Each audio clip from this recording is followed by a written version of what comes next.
Greetings, fellow adventurers, and welcome to the Couple of Nerds podcast. I'm DnDWife, the creator of DnDWifeStories.com, and your co-host. Joining me is the man behind the screen, my brilliant dungeon master, and also my husband, Eguile. Say hi, Eguile. Hey everyone, excited to be here sharing our nerdy adventures with all of you. Absolutely. So what's Couple of Nerds all about? Well, we're diving into the realms of Extraeus, sharing our experiences, playing D&D in our apartment, and exploring the intricate tapestry of relationships both in and out of the game. And we got some exciting segments for you all, from lore deep dives to crafting tips, artwork showcases, and relationship advice on and off the table. We've got a little bit of everything for every kind of adventurer. So whether you're a seasoned adventurer or a tabletop newbie, we invite you to join us today. Tune in, relax, and enjoy the magic of Couple of Nerds. May your rolls be natural 20s and your adventures be legendary. Welcome, everyone, to Couple of Nerds, episode 9. This is our second segment of Comic Cave, so I'm super excited to talk about that. I'm DnDWife, your host, and with me is going to be my co-host, Dungeon Master Eguile, and also my husband. What's up, everyone? And then we also have a returning guest, digital artist EntLynk. Yay. Hello. Thank you for having me back. Absolutely. Welcome, welcome. So today we are going to be revisiting our Comic Cave segment, and today's sort of topic is going to be the new comic, which is called Escape from the Hull. So that's going to be super interesting to dive into. I'm excited. So jumping right into the piece here, it looks super interesting and dynamic from the get-go. It's so cool. Thank you. Yeah, at first it starts off small, right? We just see a hooded figure sitting on the ship, not really engaging with anyone except the little cat. Minding her own business, Yeah. you know. She's not really engaged at all. She's just a passenger for all we know. All right, she's not part of the crew. It doesn't look like she's not doing any labor. She's just kind of sitting there having a fun time on her own. But to the second panel, we have something is poking up out of the storage area, the hull of the ship. It's pitch black down there, but we see a couple of figures emerging, and I think our passenger and captain are starting to take notice. Yeah, it's strange when a grate just suddenly kind of starts popping up slowly, but very visibly because it's in the middle of the ship. Right. As we find out, it's not like the hugest ship. No, so, it's very small. It's pretty in the dead center. Yeah, so I mean, think of a very small like shipping vessel maybe, and the grate is really like maybe a third of the size of the entire ship. Exactly. So it's definitely noticeable when it starts popping up, and so everybody's just kind of poking their heads out from wherever they are and just kind of being like, oh, what's that?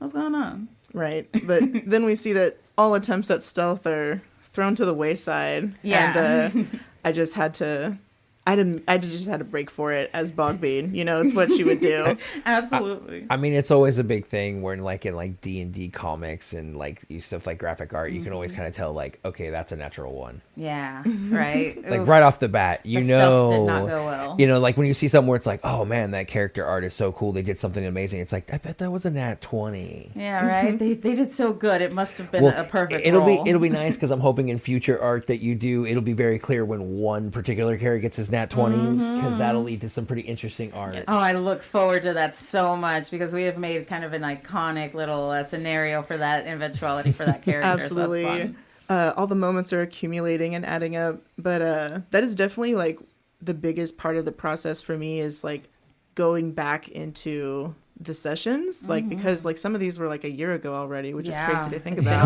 Been a while. It's been a while. We don't always remember exactly how everything went. Like we have the moments, but it's really nice to like be able to go back and pick out, okay, wow, that has to be elevated. Yeah. That's something that's like, they didn't go this way, they included. went this way. You know, this is how it happened. For me, it's always cool. Like as the dungeon master, like obviously this is a lot of the scenes that I see in my head, and it's kind of cool to see different interpretations from like the perspective of how the player saw it versus how I saw it. Well, let me ask: does it look like it looked in your head? Like, is it similar or? Yeah, I had kind of like the like Hanna-Barbera kind of cartoony idea of like these two like lifting up a grate where it's like blatantly obvious. Yeah. And it was just one of those things where like as a DM when you set up obvious punchline bait. And so when it was like, no, they won't do that. They won't do that. They're gonna know they're gonna be seen. Right. They're like whatever. And it's like they did it. Yep, they did that. And I love that the comic is kind of gonna now show that as this kind of that iconic moment where some of the characters, or at least the player characters' first introductions were just more of like, okay, as a player, you're like, they really did that. It's like, okay, now I have to react a certain way. Get ready. And in the last panel, you can see everyone's kind of jumping to Exactly. attention. It's like, oh crap, something's happening, you know. So it's really fun to see that progression. It is very, very, definitely very comic-y. Definitely leaves you on a cliffhanger about like, what are these chuckleheads doing? How will this new scenario be dealt with? How will Bogbean and Bricky, her friend, really fare out there? Because nobody above, as we can see, like nobody above really knew what was going on down there. Nobody heard anything. It was pretty quiet, and so nobody knew. Exactly. They kind of made the decision themselves to, well, herself. I'm not going to pull Bricky into this. Right. I mean, they were just cargo. Exactly. Yeah, at the end of the day, you can't really blame the cargo for wanting a little fresh air. But, you know, they kind of work together for the first time because of that. They're both cargo. We're assuming that we're both in the same dastardly situation. Yeah. Then we have to obviously decide if the people that we meet up top, if they're all working together, whose alliances with who. Who's mean, who's nice, who can we trust? Yeah, I mean, it was a great way to start, like, session one. So that way, it wasn't just your stereotypical, like, yeah, we're all heroes, we're in a bar, some guy told us we need to go do something. It was like, okay, we have no clue. And there was such a mixture of veteran players and rookie players that the veteran players are going, what are we doing? We can't get into a fight at level 1, where the rookie players are like, let's just have fun. Yeah. Let's jump and into that it. balance is what makes these events happen. It looks so much fun to see kind of like our decisions come into life on the canvas. But like, what do you say EntLynk is like really where you start? Like, obviously this is like super detailed, but where do you begin?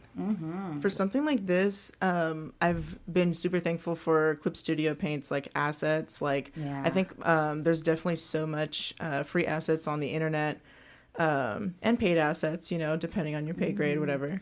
But that's where I wanted to start, was the setting. It's like, what's the composition? You know, you make your thumbnail so that you're like, okay, is this composition like really terrible? I'm not going to spend like 10 hours on this just to throw it away. So finding the setting and finding something that was like compatible really helped for such a project like this, because I didn't want to draw them in blank space. Like, I really kind of got away with it the first comic, because they're in a really dark room. They cannot see. It looks like a blank space. Yeah, it sells. Like, what would you say is probably like the breakdown between like you just first going, okay, what do I want it to be, to like being done? I feel like I like redo over and over. So I have like the blank sketch, I'm preparing like the shapes and the proportions of everything, especially since I'm more like, I rely on assets for like the environment, but I'm definitely more practiced at like characters, you know, like, you know, humanoid characters. So like getting the proportions right and everything at first, that helps you, and then you're refining your sketch with that before you put on all of the details, because that proportion will get lost if you're just going straight to details. Like, setting the foundation is super important. And it helps with perspective to see where people are looking or where they're facing, so because they might not notice something that's going on if they're facing away from where the action is. So it could, you know, it could show different aspects. I like that. I mean, because I see, like, for you mostly do kind of landscapes, whereas EntLynk is much more like the kind of physical character work. Is there any real distinct difference between like the concept for like creation to begin with to end of completion? I feel like landscape work is a little more forgiving, just because with the character work, you really want to be precise about the lines, the shading, and how everything looks. Landscaping gives you a little extra like leeway, because you can use broader brush strokes. Now, that's only certain landscapes. Like I said, I've done a night sky, a day sky, and those were pretty simple because they're nice big open spaces. But if you're doing something like a cityscape, that's a big problem, because you have multiple points of direction, you have multiple points of perspective that you have to account for in a city that's not just on the horizon coming forward. They could be a bunch of different things. Yeah, that's definitely the common thing, is perspective. Like, fits them both together, and it's definitely maybe a little more forgiving because it's so much more, I guess, they're still organic characters, but like the organic landscape is flowing, and it's like, you know, even if something's like funky or weird, it's like, you know, it's fantasy, whatever. But like, we can explain it. If an eye looks wonky, it's like, oh, is that supposed to be like that? Right, they messed up. You know, you can kind of tell. Yeah, I can see how that can be a little more of a challenge. Or when like you hide hands. I was a hand hider. Right, put them behind your back, or like maybe their hands are crossed. The pose crossed. is very specific in a way. I get you. Okay. Hands are the most terrible to draw. They're just so intricate. I've heard you complain many a times when trying to draw hands in your original artwork. Yeah, and faces are tough too. Like you said, the eye part is so difficult to get. But that's what messes with me for like landscapes and like nature settings, is because like there's the one hand where you want to make everything look random, like it's supposed to have just been there or fallen there. Sort of random, Like I know you were working on like the night sky with the stars, and I'm impressed at how you're able to kind of put the depth where it doesn't look so planned. Yeah. You know, like because whenever I place stars or clouds even, like it just looks so artificial, you know? I think it's because I did it in an unplanned way. So I didn't sit there and draw each and every dot that represented a star in the night sky. I used a really nice brush as a spray paint brush that makes little dots of different sizes too. So you don't get just like a uniform star that's all the same size. And I kind of made it huge and brushed it over the canvas. And then I went in with a glow brush and started like putting in the glow in it. And it really created that sort of like balance of randomness that you see in nature. The layers of depth as well. So like as you guys are both saying, like, you know, you guys both kind of do two distinct styles. I mean, what are some of the challenges you face to get started? As like, what would you give as advice to others who either want to be landscape or character design? Just start trying. You know, it's about your passion. It's about how much you really like doing it. If you're super interested, there's plenty of free programs out there that you can get started on. That way you don't feel like you're investing too much too quickly. And then if you decide, hey, this is really something I not only do I like, but I feel like I'm getting really good at, then you can invest in some software like Clip Studio Paint that really provides you that extra boost for different brushes, different assets, like EntLynk mentioned, that can really boost your artistic capabilities, and you can keep growing from there. 100%. And I am one to I accumulate positive wholesome memes if possible. So like my favorite, that's rare. My favorite, please don't call me out.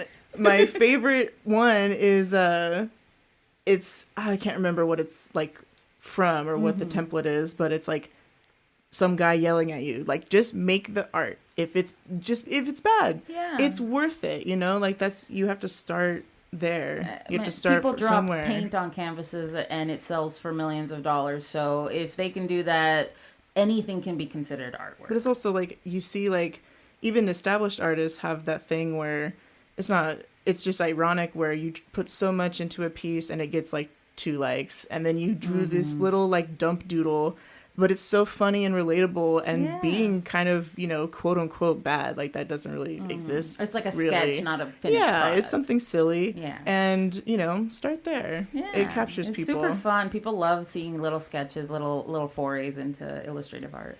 And the thing I noticed a lot when now having sat in on a couple of these comic caves is that you both use kind of like a very wide range of devices. You use your phone as well as EntLynk has her tablet, and I noticed that it kind of almost to a point now where you can get into digital artistry off of like anything. Pretty much.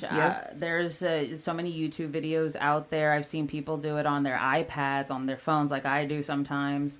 And you can come up with some really intricate pieces just on your phone. Yeah, it's really incredible what I've seen people post. Like, because that's where, like, you know, people who are super young and they start, if they don't have the money for a tablet or whatever it is, like, you make do with what you have, and then that's what's crazy, is seeing those type of people get through that hurdle and then progress to something like comfortable. It's like Lee taking off the ankle weights, being in water, you know. It's like, yay. So it's super fun to see people in their element doing really well. Because you just got to start with whatever you got. I also think like a lot of it too is just kind of getting over a little bit of that hurdle of wanting to not share. Yeah. And I know, and I imagine, I mean, as a dungeon master, I'm always scared if anyone hears how I run a game or a session. I imagine as an artist, it's got to be just as bad. But I feel like you only can know or get better if you actually like go out there and just kind of let it shine. Yeah, it's tough. The majority of artists have a really hard time with their perfectionism and feeling like a piece is never really complete. So it's tough to put yourself out there and post that, for everyone to see. Yeah, I can totally see that because I know there's, I think, still projects you've been working on since we first started getting married. So yeah, I can see how art can be this long process that really is almost never finished. Yeah, you can always add something. You can always think of something compositionally that you can change that might make it look better, or that you think makes it look better. Whereas someone could be like, oh, I preferred the original. It's all about perspective, I think, and it's so subjective that something that looked amazing to somebody else, to the artist, could be like, oof, no, that was awful. Yeah. Yeah, I get that a lot when I do stream on the Comic Cave Discord and everything. It's like some people will ask like, oh, why did you erase that? Like, it looked fine. And I'm just like, nope, it was Not so terrible Yeah. to me. Like, I could never let myself live that down. There's been times that I've jumped into the stream and I'm just like, holy crap, it looks amazing. And you're like, I just barely, no. Erase it all. I'm just like, don't look at Or me. I'm like, no, that was so good. But then there's other times where I've been able to catch you and be like, oh, hey, actually, I have a little bit different vision for this character. And you're like, no problem. And you just start like totally changing it up on the fly. And it's so cool to see, and the potential for others to be able to be like, hey, I want to see this change a little bit. Can you do it? And you're just like, yeah, no problem. That's what, like, I do encourage that, where it's like, if I'm like drawing, like, yes, this is like out of the goodness of my heart, but like, I enjoy doing this, but part of that enjoyment is like capturing it correctly. Like, that's just how my brain works. So like, I like that direction, and that's what has been awesome about being more open about sharing my art, even the fuck ups and like the ugly stages, because it's all ugly until the very end. Yeah. But like, to me, but having people there to give input, like, it really does help, because like sometimes you're looking at it, I'm sure you get this a lot, where you have to take breaks, you're looking at it for so long. I can't be around it anymore. I have to look at something else for a little bit. Yeah. Absolutely. It's tough. It's tough to sit there and feel like everybody else might be feeling like it's great, but you're just like, ugh, I hate everything about this. I just want to erase it and start over. Yes. And I imagine there's a lot to learning about your mistakes, right?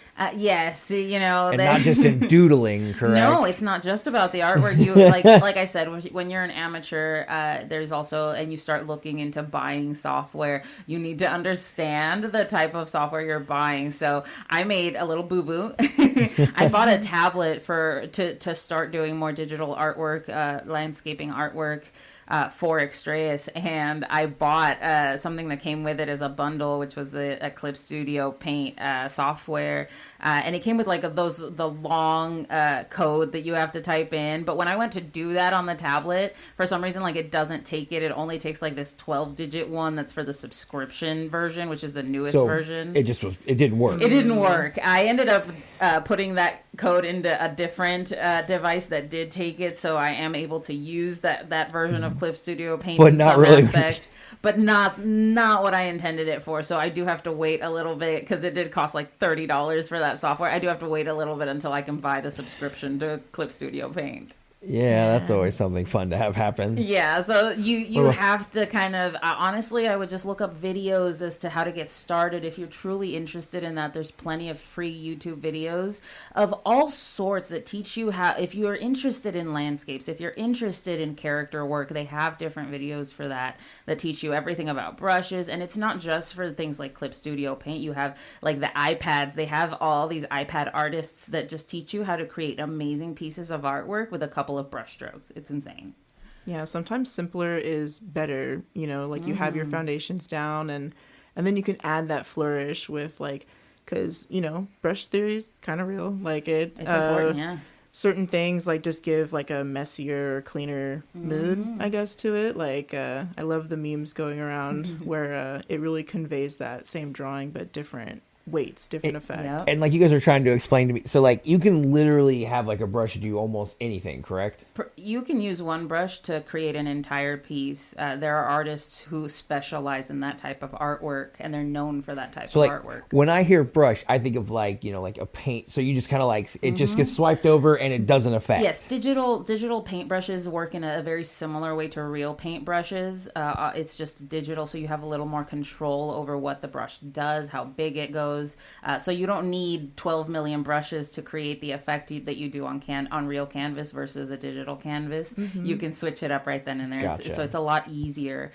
So that's why I like, in my free software anyway, there's plenty of brushes that I think really do a good job. I love using the glow brush to do different effects for like the sun or a moon or the stars. It's a really fun free brush that comes with almost any digital art software, whether it's free or paid. That's pretty cool. And you can make a lot of really nice effects with it. You can do a backlighting to something. Now, I like you said, you keep saying free. So you're saying that there are paid. So is it worth like a paid premium Yes, brush? Like, yes. is that going to do something amazing? There are a or bunch. The way, from what I'm familiar with Clip Studio Paint is, I'm not sure if it's similar on other softwares, where some people can actually, like private artists, can put up free or paid software, whether it's like real money like or like community the build. there's community like things. There's also like private artists who are like YouTubers or other types of like social media influence, where they'll have like Patreon stuff where you can, at this tier, like you can get this brush pack or whatever that they actually made. They and can edited design those their own brushes and sell them. No, I imagine most of these brushes will probably help, like, kind of be able to produce art faster or more, like, It's efficiently. different techniques. So some brushes do things like put grass on a canvas, and they help you frame that. I get you now. I loved your brush that you talked about, which was the fishnet brush. That was super fun. It was very useful when when drawing a funny doodle of Dr. Matthias, you know, all headcanons over Yeah, here. nothing like taking my antagonist and giving them fishnet stockings. Really, But it really. looks so I had good. to. And so yeah, so different artists can design their own brushes so that you can buy them. Sometimes they have little giveaways for free. And so it's just really interesting to see what the different brushes can do. They can change the texture on your artwork. They can change the mood on your artwork too. So like a rougher brush will create a rougher sketch that looks maybe more like an old-timey sketch versus the cleaner lines of a more modern sketch. Yeah, it's much like traditional art in that way, where it's like, oh, are you using a pencil? Are you using a Marker. G pen? Are you exactly? Yeah.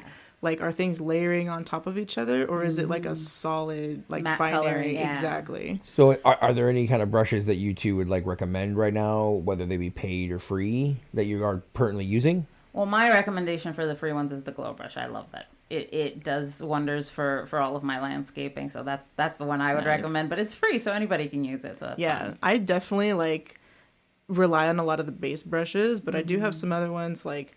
I have something similar probably to the glow brush. I might have to like tweak my settings to get the right thing, but there's like the airbrush, which is like that soft. It's much better than like the blending tool that it has. But I mostly go through like, I think it's rough pencil, and I do have one that I got from social media. I just like typed it in the search. I got it on TikTok. I'll post it. But it's called Muda Muda Muda, like JoJo's Bizarre Adventure. Of I'm course. assuming it's. Of I'm course. assuming. I don't know, but it's really nice to get like a semi-opaque sketch, so you can layer it on top, kind of like So you don't have to go a into the wide settings pencil. and make it more transparent. It just does it on its own. Yeah. So that's someone. nice. That's what's cool is like someone played with it enough to get their own look to it, and so now they posted it so that other people can use it. So And I've that's been what's fun enjoying about it. the community. You can get different little freebies here and there just from following people. Yeah. But yeah, I'll definitely have to take a screen cap and show that. We'll have to. It'd be kind of cool to share our workspaces if you were down for We that. might be taking pictures of that and Oh posting man, them on the our Comic Cave people Discord. seeing our elusive workspace. Oh, I know. I don't know if people can handle our apartment. It's going to be fun. We have a lot of cool spaces to share, and I'm sure you have a really nice art nook as well. I have my corner of the couch I sit on, but definitely just the. I have my little setup. Apartment life. It's, Right, you got to do what you got to do. I have the big pillow that counts as my table Oh, for heck my yeah, laptop. man. But even just, I know some people go ham on their actual layout. I'm not sure how The every HUD software is layout, different, but yeah, just like where different windows are at and such. Where different brushes are located and all sorts of manipulation software is. Yeah, it's interesting how they'll arrange that. And there's videos cool. about that too. If you want to know how to arrange all the different little like HUD things that Widgets. appear on the side of your artwork, you or even can like look that up. keyboard like Short shortcuts. keys. Yeah, short keys are That's always the fun. word. You can always help set that up. But that leads into kind of our next part of the segment, which is our challenge segment. It's going to be super fun. We want to challenge people to show us kind of like what they feel Extraeus looks like. So this first one is going to be a nice water study of Extraeus. And so I just kind of want to give you guys a little background. The waters of Extraeus have a very unique color because the sun is a very new, young blue sun. And so the sky of Extraeus is a sort of green, a little washed out green. And so it's not your typical warm yellow light that you get from, say, our sun. So the waters also reflect that type of color. And the waters of Extraeus on a nice calm day are more of an emerald with a touch of sapphire in them. So it's more green than blue, but it does have some blue in there. And then if it gets stormy or it's a dark, overcast day, you're going to get darker waters in Extraeus. You're going to get a more sapphire emerald, which is going to be a little darker, and it's going to reflect that stormy mood. And so we want to challenge people to post on the Comic Cave Discord, show us how you view the waters of Extraeus. I'm already working on a little water study that I'm going to be posting as well on my phone. And we're going to be seeing how that free software holds up to some of you guys' other examples. I would love to see how that looks. So hit us up on that Discord and let us know. And then what do you think about that sort of challenge, EntLynk? I'm definitely looking forward to exercising my landscape muscle. I haven't done that in a while. So yeah, so it's going to be a nice little challenge. And then, hey, every now and then we might do a character challenge. So I'll have to pull out the brushes to see how well I can make faces and bodies and stuff. So that'll be super fun. I encourage everyone to listen in and also to participate in on the challenge. Show us on the Couple of Nerds Discord page. We have a segment for Comic Cave where you can put all of those projects in, show us what they look like, put little descriptions in there, and we'll have a discussion as to how they look, what kind of emotions they evoke in us, because that's really the point of artwork, is to give us a feeling. And then also, I imagine we can see which ones we like the most and have them featured. That would be awesome, to pick a winner or a couple of winners and showcase them in the next Comic Cave as part of the segment. I would love that. Absolutely. Oh, yeah, I think that'd be kind of cool to also have other people. And another way to connect with everybody and have would all entries be directed to the Discord? We can post in that. Just put them in, In the the Comic Comic Cave. Cave. That's where we have, so that everyone can go, and we'll base it off of people's reactions. And we go and we'll pick what people want to see, and we can have you guys kind of see what it looks like, give your kind of feedback, and kind of also perhaps include it more into the world that is Extraeus, and find another way to add that to our world. If it looks beautiful, and we love it, and everybody votes it as the best, we might say maybe this is what it looks like. Perhaps it'll be some rivers or lakes or something out. Yeah, because you got to think it's not just the ocean that's that beautiful sapphire emerald or emerald sapphire. It's the rivers too. The ice caps might be a little different because the water is a slightly different color, so it might not be completely white. But I mean, anything. I mean, the world is so vast and so unique that, I mean, every little bit of art helps. Yeah, and just like earlier, we touched on like everyone's interpretation is different and offers that new perspective that we can build on going forward. You know, like it's all collaborative. I'm super excited to see how other people view the world too, because it's kind of our brainchild, but you really can't tell what other people think until you see how they see it. Yeah, and then also not only that, but just also their worlds as well, because it's always nice to see other people's unique worlds out there that, even though we play D&D and Extraeus, and that's kind of our characters and stuff, we also play in this multiverse of all the other tables and all the other D&D players and all the other, homebrew worlds are all part of this true multiverse of D&D that are technically all connected in a way because we're all playing the same game. Yeah. So I would love to see that. And then, I'd like to encourage everybody that's listening to like and review the podcast. Let us know what you think. Let us know if there's things that you think we might be able to improve on or include that you'd like to see later. Let us know if certain maybe they want to challenge you guys to a challenge. And maybe they have some brush they want to see you guys try Put that forward. I would love to hear if there are challenges that people can come up with and that we can try and meet. Also, big thing is obviously, as EntLynk's been talking about, come join our Discord and watch her stream live as she is crafting the various characters and these comics. And you can see little sneak peeks for the different comics that will be coming up in the next comic caves. So you can get little sneak peeks there if you join. And while you're there, you also can connect with other travelers, because a lot of us sit and discuss and kind of enjoy watching the art ourselves, unfold. Yep. We like to sit in the voice chat and in the video chat, watch EntLynk do her thing, and we all kind of contribute sometimes. So it's really fun. We encourage you guys to come and join us, and we thank you so much for tuning in.